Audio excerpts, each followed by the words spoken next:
জান বন্ধুরা, কেমন আছো সবাই? আশা করি সবাই ভালো আছো। তো আমি কয়েকটা দিন বাদই তোমাদের জন্য ভিডিও বানাচ্ছি। ইচ্ছা ছিল না খুব একটা, কিন্তু প্রত্যেকের মনে এতটা ডাউট ডব্লিউবি রেজাল্ট নিয়ে বা বিভিন্ন ভিডিওর কমেন্টে তোমরা বারবার আমাদেরকে বলছো দাদা রেজাল্ট নিয়ে কিছু আপডেট দিন, রেজাল্ট নিয়ে কিছু আপডেট দিন। তো মেনলি তোমাদেরকে আজকে আমি রেজাল্ট তো বটেই, তার সঙ্গে কিছু আমি গুরুত্বপূর্ণ কথা বলবো যেগুলো তোমাদের শোনাটা বা এই মুহূর্তে তোমাদের মেন্টাল কন্ডিশন যেটা আছে তার জন্য কিন্তু খুবই দরকারি। তো প্রথমত তোমাদেরকে যে একটা কথা আমি বলবো যে এই মুহূর্তে রেজাল্টে যেটা কন্ডিশন সেটা নিয়ে কিন্তু তোমরা সবাই অবগত। আমরা তো জানি, তার সঙ্গে তোমরাও ভালো করে জানো যে এখন কন্ডিশনটা কীরকম চলছে।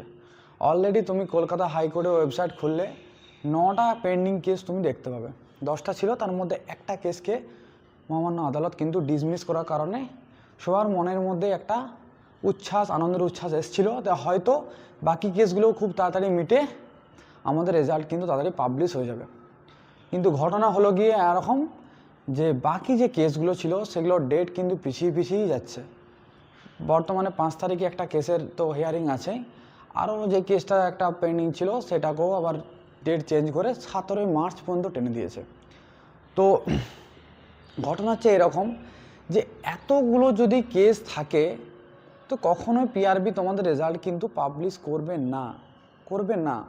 কারণ হচ্ছে পিআরবিও জানে যে এই কেসের মধ্যে যদি রেজাল্ট পাবলিশ করে দেয় তাহলে কিন্তু একটা রিক্রুটমেন্টের উপরে একটা বিশাল বড় সমস্যা কিন্তু আসতে চলেছে, তাতে পরবর্তীতে আরও ঝামেলা বাড়বে।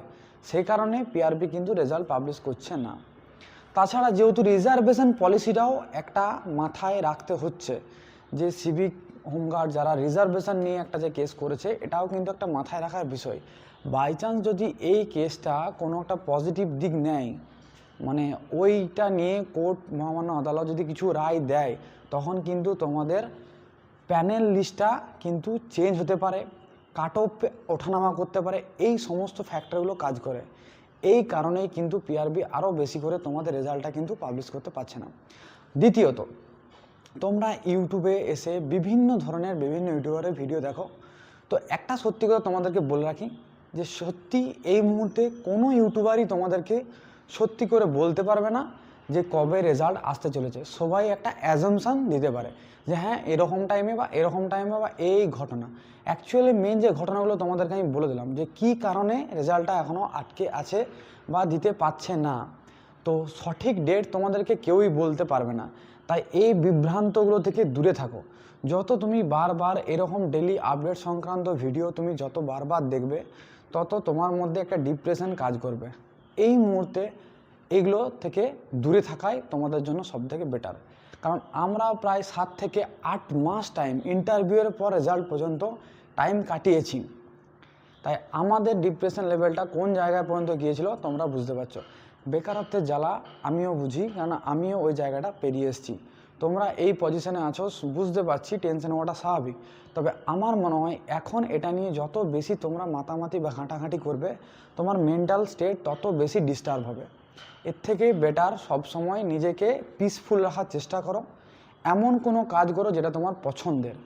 যেমনটা বলছি যে তোমরা এতদিন যেমন প্রিপারেশনের মধ্যে ছিলে, আমি বলবো এই সময়টা আজে বাজে জায়গায় ধ্যান না দিয়ে বা এই সমস্ত জিনিসগুলো না দেখে তুমি তোমার প্রিপারেশনে ফোকাস করো।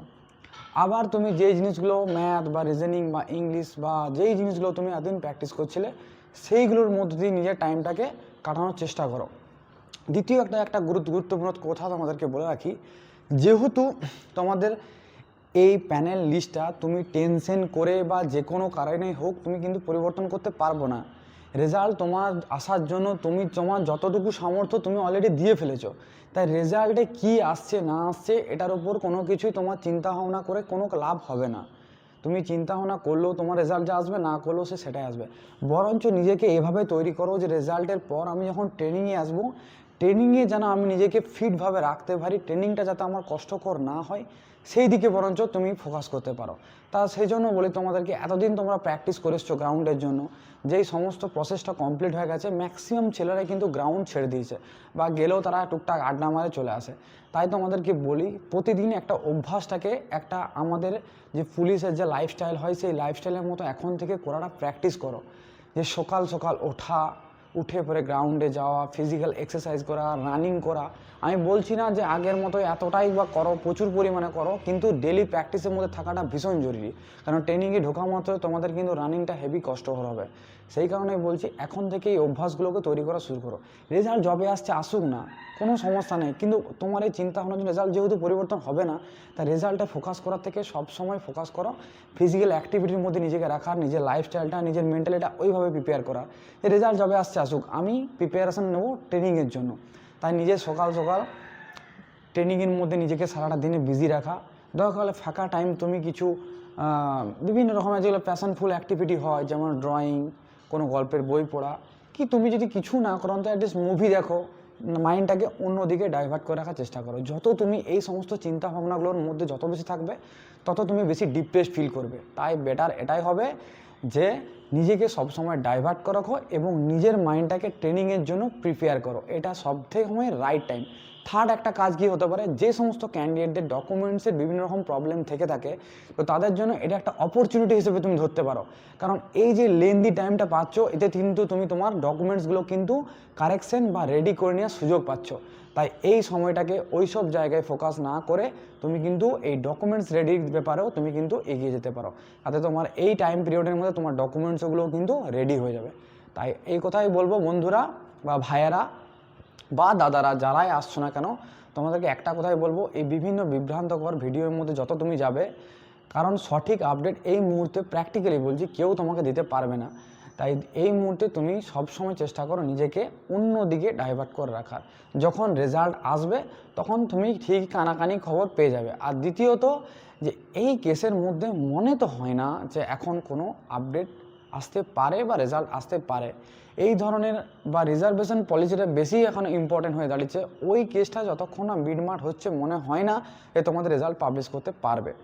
তো পিআরবির অবশ্যই চেষ্টা ছিল যে ভোটের আগে রিক্রুটমেন্ট করা, যেটা মানে হিস্ট্রি যেটা বলছে আর কি, যে প্রত্যেকবার ভোটের আগে কিন্তু রিক্রুটমেন্টটা কমপ্লিট করার চেষ্টা করে। এবারেও হয়তো সেই চেষ্টাটাই ছিল, কিন্তু কোনো কারণে, বা কারণটা কি তোমরা বুঝতে পারছো, যে কারণেই হোক পিআরবি কিন্তু এখন পাবলিশ করতে পারছে না। তো জাদু কিছু হবে না, হুট করে কোনো দিন পাবলিশ হয়ে যাবে এরকমটা হবে না। এত কেসের মধ্যে মনে হয় না পাবলিশ হতে পারবে।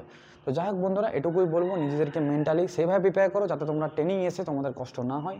সবসময় নিজেকে একটা কোনো বিজি লাইফের মধ্যে রাখো, কোনো পিসফুল কোনো অ্যাক্টিভিটি করো, কোনো ট্রেনিংয়ের মধ্যে নিজেকে রাখো, যাতে এই জিনিস থেকে নিজেকে ডাইভার্ট করে রাখতে পারো। যত এই সবের মধ্যে থাকবে তত বেশি মাইন্ড ডাইভার্ট হবে। যাই হোক বন্ধুরা, আর বেশি কিছু বলবো না, বিভ্রান্তকর ভিডিও থেকে দূরে থাকো, নিজেকে আলাদা কোনো অ্যাক্টিভিটির মধ্যে বিজি রাখো। যাই হোক, ভালো থাকো সবাই, দেখা হচ্ছে পরের কোনো ভালো ভিডিও নিয়ে।